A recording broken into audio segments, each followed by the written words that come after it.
ఇవ్వండి. జరిగిన 2 ఎన్నికలను రద్దు చేయండి. ప్రజాస్వామ్యబద్ధంగా సెంట్రల్ గవర్నమెంట్ ఫోర్సెస్ చేత వాళ్ళ ఆధ్వర్యంలో ఎన్నికలు జరిపించండి. ప్రజలు ఎవరికి ఓటు వేస్తారో ఒక ఛాలెంజ్గా తీసుకోండి. చంద్రబాబు నాయుడు గారికి గట్టిగా హితవు పలుకుతా ఉన్నా. మీరు చేస్తా ఉన్నది చాలా అంటే చాలా దౌర్భాగ్యమైన పని. తప్పుడు పునాదులకు మీరు వేస్తా ఉన్నారు, తప్పుడు పునాదులు వేస్తా ఉన్నారు. ఇది రేపొద్దున వృక్షం అవుతుంది. మీరు చేసే ప్రతి పని మీకు చుట్టుకుంటుంది. మీరు గ్రామాలలో ఈరోజు మీరు తీసుకొచ్చే ఈ కక్షలు, కార్పణ్యాలు, ఈ మాదిరిగా చేయడాలు, దుర్మార్గాలు ఇవన్నీ కూడా రేపొద్దున మీకు చుట్టుకుంటాయి.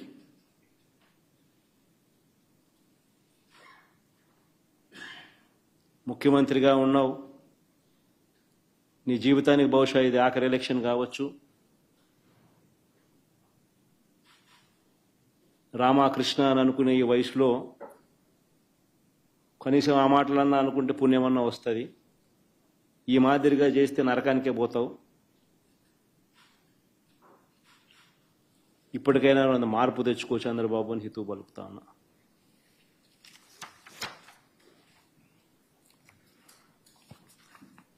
సార్, ఇప్పుడు ఈ ఎలక్షన్స్ రద్దు చేయాలని మీరు డిమాండ్ చేస్తూ ఉన్నారు సార్. ఒకవేళ రాష్ట్ర ప్రభుత్వం కానీ లేదంటే ఎన్నికల కమిషన్ కానీ ఈ విషయంలో చర్యలు తీసుకోకపోతే మీ నెక్స్ట్ కార్యాచరణ ఏ విధంగా ఉండబోతుంది? ఈ అంశంలో ముందు ఎట్లా ఫైట్ చేయబోతూ ఉన్నారు సార్? బేసికలీ ఈ మాదిరిగా ఎలక్షన్ జరిగేట్టుగా అయితే ఎలక్షన్ అనే దానికి మీనింగ్ ఏముంది? ఎందుకు ఎలక్షన్ జరపడం? ఎందుకు ఆ ఎంపీటీసీలకు, ఆ ఎంపీపీలకు, ఆ జెడ్పీ చైర్మన్లకు ఎన్ని ఎలక్షన్లు ఎట జరుపుతున్నారు? కౌన్సిల్ చైర్మన్లకు మీ ఇష్టం వచ్చినట్టుగా మీరంతకు మీరే దౌర్జన్యంగా ప్రలోభాలు పెడుతున్నారు, కొనేస్తున్నారు. ఎలక్షన్లకు మీకు సంఖ్యాబలం లేకపోయినా కానీ మీరు మీ అధికార దుర్వినియోగం చేస్తూ మీరు లాగేసుకుంటున్నారు. అక్కడి నుంచే మొదలుపెట్టిన సాంప్రదాయం చివరికి ఓటర్ల దాకా కూడా తీసుకొని పోతా ఉన్నారు. ఇప్పుడు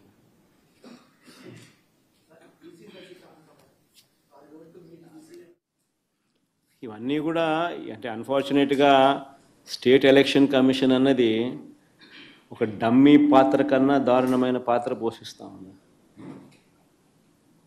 ప్రజాస్వామ్యాన్ని కాపాడవలసిన బాధ్యత గల స్థానంలో ఉన్న వ్యక్తులు నిజంగా ఇంత దిగజారిపోయిన పరిస్థితుల మధ్య ఈ వ్యవస్థ నడుస్తూ ఉంది.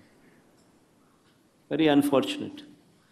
ఖచ్చితంగా న్యాయ పోరాటంలో భాగంగా కోర్టులకి ఇవన్నీ చూపిస్తాం, కోర్టులకి ఇవన్నీ వేస్తాం. అందుకని వాళ్ళిద్దరు కూడా ఈరోజు వచ్చింది కూడా కోర్టులో వేయడానికే వచ్చినారు. ఇద్దరు జెడ్పీ టీసీ అభ్యర్థులు కూడా కోర్టులో వేయడానికే ఇక్కడికి వచ్చినారు. ఈ డీటెయిల్స్ అన్నీ తీసుకొని వీళ్ళు కోర్టులో వేస్తారు. న్యాయస్థానం ముందర ఇవన్నీ కూడా ఉంచడం జరుగుతుంది. డిమాండ్ వుడ్ బి కేంద్ర బలగాల చేత, కేంద్ర బలగాల ఆధ్వర్యంలో ప్రజాస్వామ్యబద్ధంగా ఎన్నికలు జరిగించాలి అన్నది డిమాండ్ ఉంటుంది. ఆ డిమాండ్తోనే కోర్టుకు కూడా ఆశ్రయించడం కూడా జరుగుతుంది.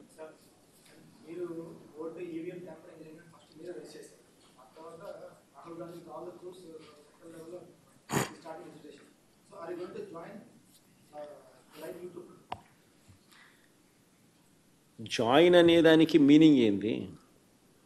What is the meaning and definition of joining? State election commission ముందర మాకున్న అభ్యంతరాలను, జరిగిన అన్యాయాలను సవివరంగా వివరించినాం. ఇన్ఫ్యాక్ట్ దేశంలో కల్లా ఎక్కడన్నా బిగ్గెస్ట్ అనామలీ ఎక్కడన్నా జరిగిందంటే అది రాష్ట్రంలోనే. 12.5% వాళ్ళు ఓటు ముగిసే నాటికి, ఓట్లు కౌంటింగ్ నాటికి percentage of difference highest in the country బహుశా ఆంధ్ర రాష్ట్రంలోనే జరిగింది. 12.5%. అంటే దాదాపుగా 48 లక్షల ఓట్లు. ఆ స్థాయిలో జరిగినప్పుడు అది ఎలక్షన్ కమిషన్కు మన ప్రజెంటేషన్లో మా వాళ్ళంతా పోయి ఇచ్చినాం. ఎలక్షన్ కమిషన్కు చెప్పినాం. వాళ్ళు ఇప్పుడు ఇంటెన్సివ్ సర్ అనే అది ఉంది కదా, స్టేట్ ఇంటెన్స్